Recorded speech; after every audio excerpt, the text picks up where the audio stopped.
Well, hello there, friends. Gather round, gather round.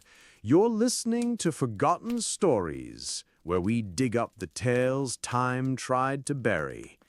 I'm your storyteller, just an old man with a yarn to spin, a fire crackling in my heart, and a voice that's seen a few winters. Tonight, I've got a mystery for you, one that's been whispered about for over a century, carried on the salt-soaked winds of the North Atlantic. It's the tale of the Flannan Isles lighthouse, where three men vanished like smoke in a storm. No trace, no answers, just a half-eaten meal and a logbook that makes your skin crawl. So, grab a blanket, dim the lights, and let's step into the fog. Oh, and don't mind me if I take a break or two. This old man needs a sip of water now and then, maybe a moment to stretch these creaky bones. Ready? Let's begin.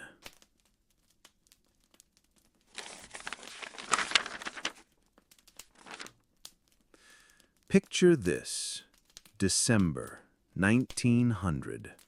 The Flannan Isles, a jagged cluster of rocks off the west coast of Scotland, stabbed into the sea like the teeth of some ancient beast. The wind howls, a banshee's wail, and the waves crash against cliffs so steep they'd make a mountain goat think twice. Out there, on the largest of these isles, Eilean Mòr, stands a lighthouse, a lonely sentinel of stone and iron. Its beam cuts through the darkness, a lifeline for ships battling the Atlantic's fury. Inside that lighthouse, three men keep the flame alive. James Ducat, the head keeper, a wiry man with a beard like steel wool and eyes that seen too many storms. Thomas Marshall, his second in command, younger, broad-shouldered, with a laugh that could warm a winter's night, and Donald MacArthur, the occasional keeper, a gruff soul with hands calloused from years wrestling nets and ropes. These men, they're not just keepers, they're guardians, tethered to this speck of rock, far from wives, children, or the simple comfort of a tavern's glow.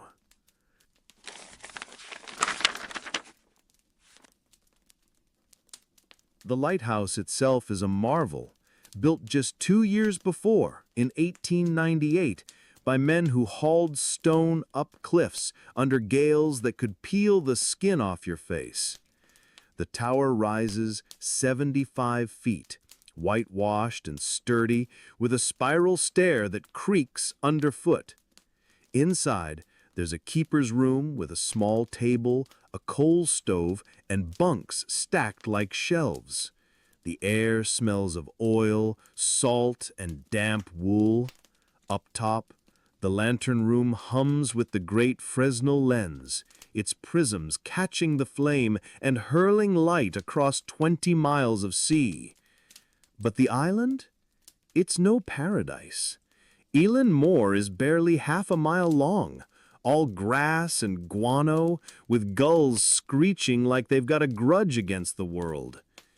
James Ducat sits at the table, his logbook open, pen scratching out the day's report. His fingers, stained with ink, move slow and deliberate, noting the barometer's dip, the wind's howl. "Storm coming," he mutters, his voice low, almost lost in the wind rattling the windows.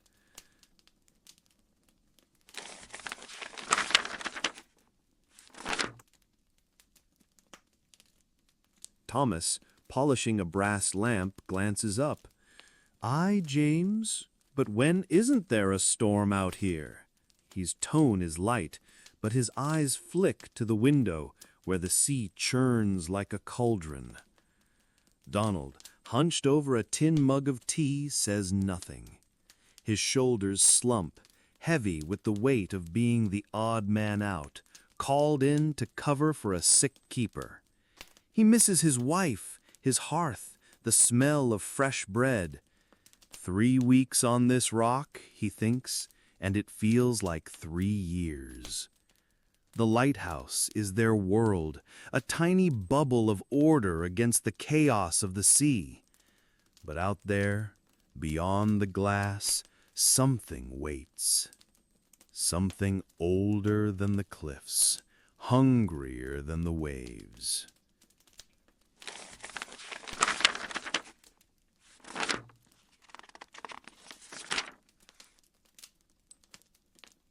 What the keepers want. James Duckett wants what he's always wanted: control. Keep the light burning, keep the log tidy, keep the men steady. He's 43, a father of 4, and this lighthouse is his kingdom. Every wick trimmed, every lens polished, it's his way of taming the wild. He tells the others, "We're the only thing between a ship and the rocks," his voice firm. "We don't fail." But Thomas Marshall, though, dreams of something else. His laugh hides a restlessness, a yearning for the mainland, for a life beyond oil and storms. "One more stint, then I'll ask for a transfer. Maybe a shore posting, closer to Annie." Annie, his sweetheart, waits in Oban, her letters tucked under his pillow. "I'll be home soon," he whispers, sealing the envelope. Donald Marshall just wants to get through this. His jaw tightens when the wind screams, his heart heavy with the isolation. "This isn't my place. I'm a fisherman, not a keeper." But duty binds him here, and the pay's good, enough to fix the roof back home. He chops wood for the stove, his axe biting deep, each swing a small rebellion against the island's grip.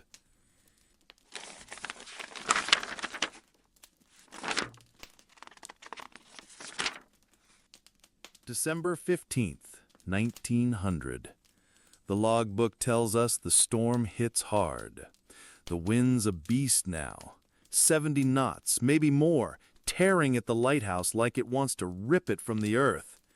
Outside, the cliffs are slick with spray, the sea a boiling mass of white and gray. Inside, the keepers huddle in the keepers' room, the stoves glow their only warmth. James paces, his boots thumping on the stone floor. "Barometer's down to 29 inches, he says, voice tight. "Never seen it this low." Thomas tries to lighten the mood. "Maybe it's the Kraken, come to say hello." He winks, but his hands tremble as he lights a cigarette. Fear creeps in, not loud, but quiet, like a shadow pooling in the corners. Donald, silent, stares at the window. Something's wrong. The sea's not just angry, it's alive. The logbook entries grow strange. Storm still raging, waves higher than the tower. God help us. Thomas adds, "Duke it quiet, MacArthur praying." Praying. On a rock where the wind sounds like voices, where the sea seems to whisper your name. Donald kneels by his bunk, lips moving silently, his rosary beads clicking. His face is pale, eyes wide, like a man who's seen something he can't unsee. "Friends, I need a moment to wet my whistle. This old throat's getting dry, and we're just getting to the good part. Don't go anywhere. The sea's about to get hungrier. Share this tale with a friend if you're feeling brave, and I'll be right back."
Ah, yes, the storm.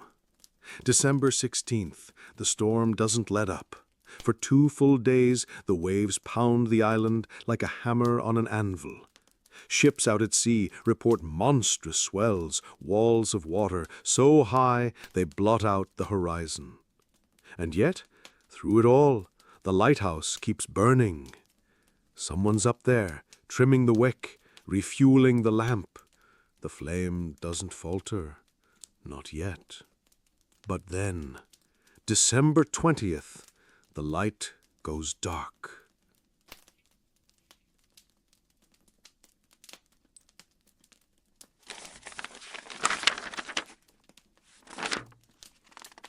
Out on the water, the steamer Arctur cuts through the night, her captain peering into the fog, expecting the familiar flash from Flannan Isles.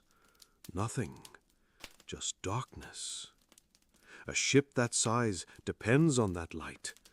Without it, the sea is a blindfold.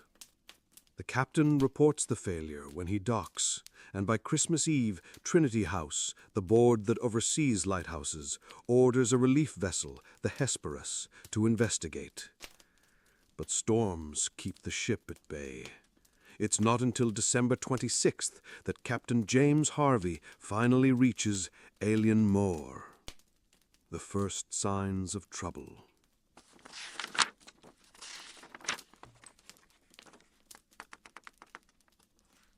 Picture the scene. The Hesperus approaches the island under grey skies, gulls circling like restless spirits. Relief keeper Joseph Mòr, bundled in oilskins, stands at the bow, his stomach tight with dread. He knows the men on that rock, friends, colleagues. He expects smiles, handshakes, maybe a hot meal waiting. But as they near the landing, the first thing he notices is silence. No keeper waiting at the dock, no figure waving from the rail, just the crash of waves and the endless cry of birds. Mòr climbs the narrow steps carved into the cliff, the spray soaking his boots.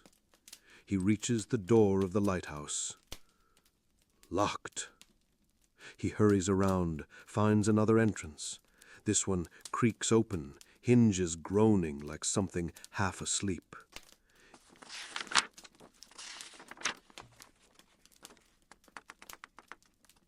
Inside, the air is cold, too cold. The keeper's room. On the table sits a half-eaten meal, bread, pickles, and salted mutton. Chairs are overturned as if left in haste. One oilskin coat remains hanging on its peg, but the others, gone. Mòr moves deeper, heart thudding. The bunks are empty. The stove's fire long dead, just cold ash in the grate. He climbs the spiral stair to the lantern room. The lamp is spotless, refilled and ready, but dark, no flame. Mòr stumbles back down, calling out names: Duquette, Marshall, MacArthur. His voice echoes through stone, but no answer comes. The lighthouse is hollow, stripped of its keepers. He returns to Captain Harvey, shaken. Sir, the men, they're gone. Days later, the investigation begins. Inspectors open the logbook, its pages stained by damp. What they find, well, it chills even the bravest. December 12th, severe winds, Duquette, irritable, Marshall, quiet. December 13th, storm still raging, sea like a fury, prayers offered. December 14th, storm ended, sea calm, God is over all. But here's the catch, friends.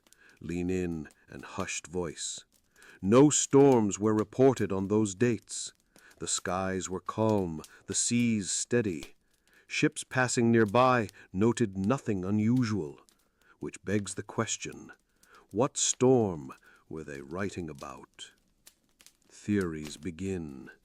Investigators search the island. At the west landing, they find ropes, usually secured in a crate, scattered across the rocks. A rail is twisted, bent by force. It looks like someone, or several someones, went down to secure equipment in heavy seas.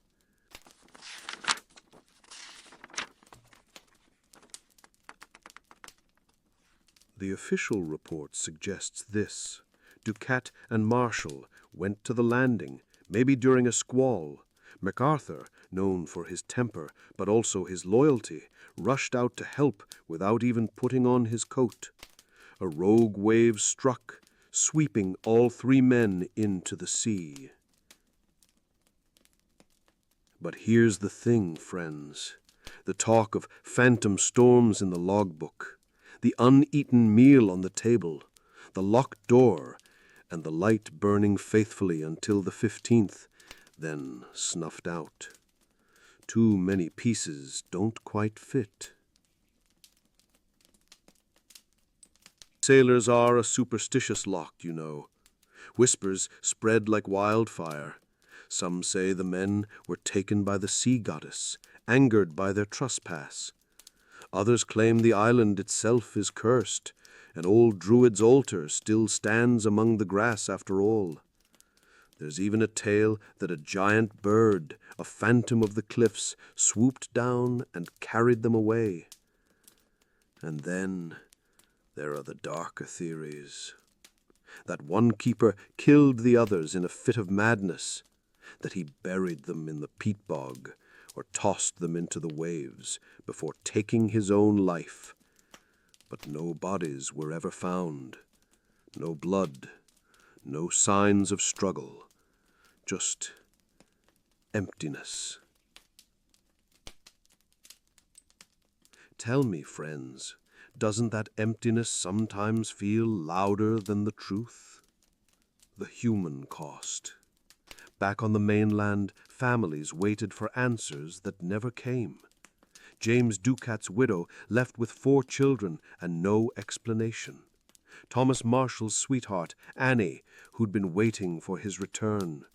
Donald MacArthur's wife, who prayed every night for his safe passage home. Instead, only silence came back across the water. And that's the thing about mysteries like this. They don't just swallow the men. They swallow the peace of those left behind. Now, I think we could all use a breather here. My coffee's gone cold, and I bet yours has too. Stretch a little, take a sip of something warm.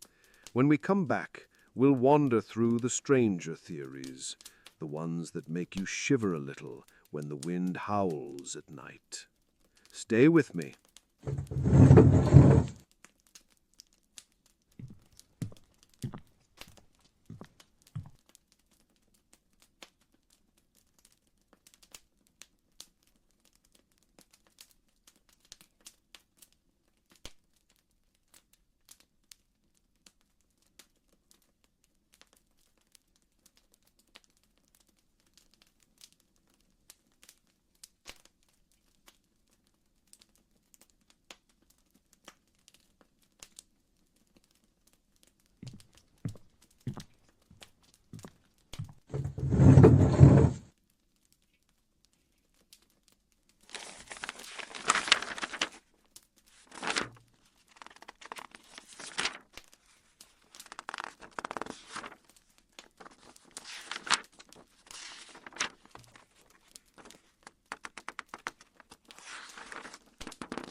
All right.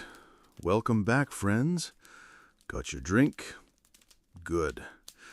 Let's dive into the shadows of this tale, where the truth gets slippery, like seaweed in your hand. The paranormal whiskers. Some folks say what happened at Flannan Isles can't be explained by storms or ropes or rogue waves. They believe something otherworldly walked those cliffs. You see, the island has long carried a reputation. Old Celtic lore calls it a thin place, where the veil between worlds is stretched so thin you might stumble into another realm if you're not careful. Monks once lived there, centuries before the lighthouse. Their writings spoke of strange lights dancing on the water, voices carried on the wind when no man stood nearby. Sailors, too, feared it. They'd pass by and swear they saw figures moving along the cliffs, tall as giants, though no living man could be there. And after 1900, well, the stories only grew. That the keepers were taken by spirits, that they vanished into another world. Others, with more practical minds, whisper about secrets best left buried. Some believe the men witnessed something they weren't supposed to see, strange ships lurking offshore, maybe even foreign spies testing the waters before war. If so, perhaps the keepers didn't vanish by accident. Perhaps they were silenced. No proof, of course, just speculation. But in the absence of truth, speculation grows like ivy on an old stone wall. Then there's the darkest theory of all. Isolation can gnaw at the human mind. 3 men, locked in routine, storm after storm, silence thick as fog. It's not hard to imagine tempers flaring.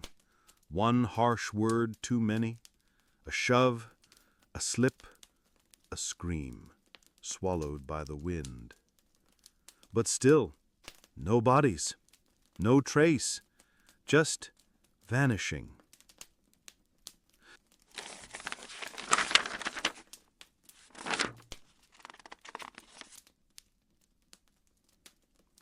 After the tragedy, Trinity House changed the rules. No lighthouse would ever again be kept by just 3 men.